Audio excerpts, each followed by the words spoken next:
Assalamualaikum warahmatullahi wabarakatuh, sahabatku.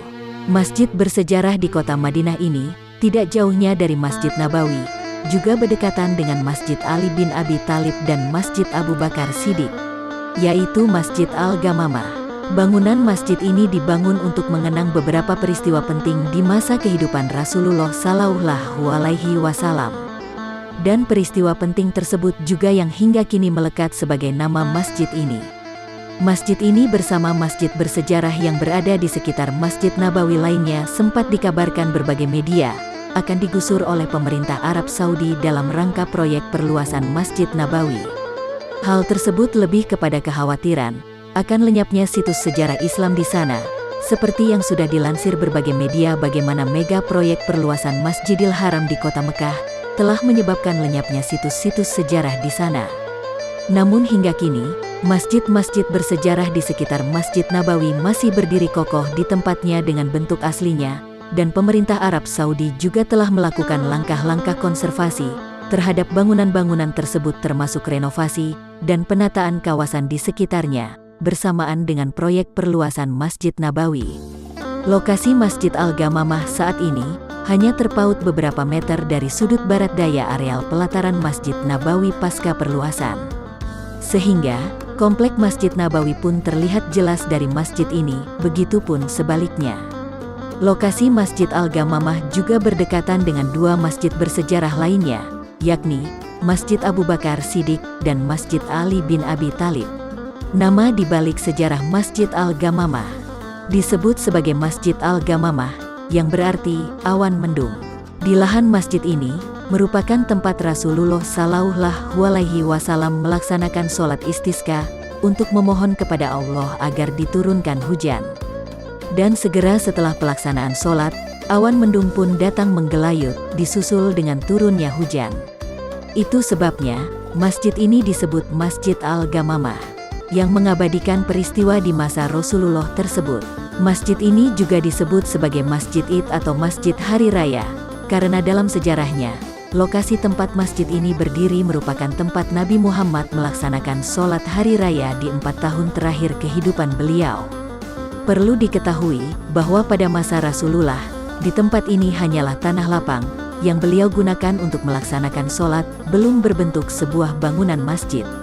Di lokasi ini atau di lokasi yang berdekatan dengan lokasi masjid ini, Rasulullah pernah melaksanakan sholat jenazah bagi Najasyi. Beliau adalah Kaisar Aksum di Abisinia, kini Ethiopia. Dalam riwayat disebutkan bahwa Najasyi adalah seorang raja di kerajaan Aksum di Ethiopia yang beragama Kristen, namun menyambut baik kedatangan kaum muslimin yang mengungsi ke negerinya, menghindar dari kekejaman kafir Quraisy Mekah. Di kemudian hari, Najasyi pun berikrar masuk Islam. Ketika Najasyi wafat, tak ada siapapun yang bersedia memimpin sholat jenazah baginya, dan kemudian Rasulullah yang mensholatkan beliau secara gaib. Peristiwa ini merupakan satu-satunya peristiwa Rasulullah melakukan sholat gaib atau sholat jenazah tanpa kehadiran dari jenazah yang disolatkan. Peristiwa tersebut terekam dalam salah satu hadis Rasulullah. Abu Hurairah radhiyallahu anhu meriwayatkan bahwa Rasulullah Shallallahu Alaihi Wasallam mengumumkan kematian Al-Najasyi pada hari kematiannya. Kemudian, beliau keluar menuju tempat salat. Lalu, beliau membariskan saf, kemudian bertakbir 4 kali. Hadis riwayat Bukhari dan Muslim. Masjid Al-Ghamamah pertama kali dibangun pada masa pemerintahan Khalifah Umar bin Abdul Aziz di Madinah, antara tahun 89 hingga tahun 93 Hijriah. Bangunan tersebut kemudian direnovasi oleh Sultan Dinasti Mamluk, Sultan Hasan bin Muhammad bin Qalawan As-Solihi, sebelum tahun 761 Hijriah. Kemudian perbaikan oleh Syarif Saifuddin Inal Al-Alai pada tahun 861 Hijriah.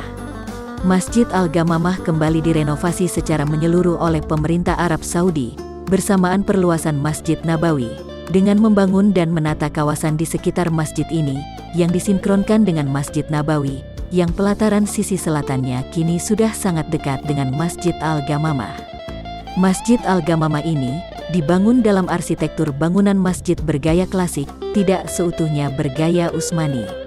Meski sempat berada di bawah kekuasaan dinasti Turki Utsmani, Denah bangunannya berbentuk persegi panjang, terdiri dari dua bagian beranda dan ruang salat utama. Berandanya berbentuk persegi panjang dengan panjang 26 meter dan lebar 4 meter. Di bagian atapnya dilengkapi dengan 5 kubah, dilengkapi dengan lengkungan-lengkungan. Ruang sholat berukuran panjang 30 meter dan lebar 15 meter. Ruangannya seolah terbagi dua oleh jejeran pilar-pilar berlengkung penyangga struktur atap. Bagian atapnya terdapat 6 kubah. Atap masjid dibangun lebih tinggi dibandingkan atap bagian berandanya. 6 kubah di atap masjid ini dibangun dua jejer dengan kubah paling besar berada di bagian atas area mihrab yang menghadap ke selatan. Karena posisi kota Madinah berada di sebelah utara dari Ka'bah di kota Mekah, arah kiblat masjid ini menghadap ke selatan. Bentuk jendelanya sangat khas, perpaduan dua jendela dengan bagian atas berbentuk oval, di bagian atasnya ditempatkan satu jendela bundar.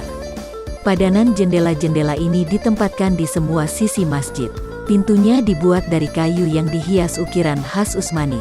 Masjid Al-Ghamamah dilengkapi dengan satu menara yang dibangun menyatu dengan bagian masjid di pojok barat laut bangunan utama.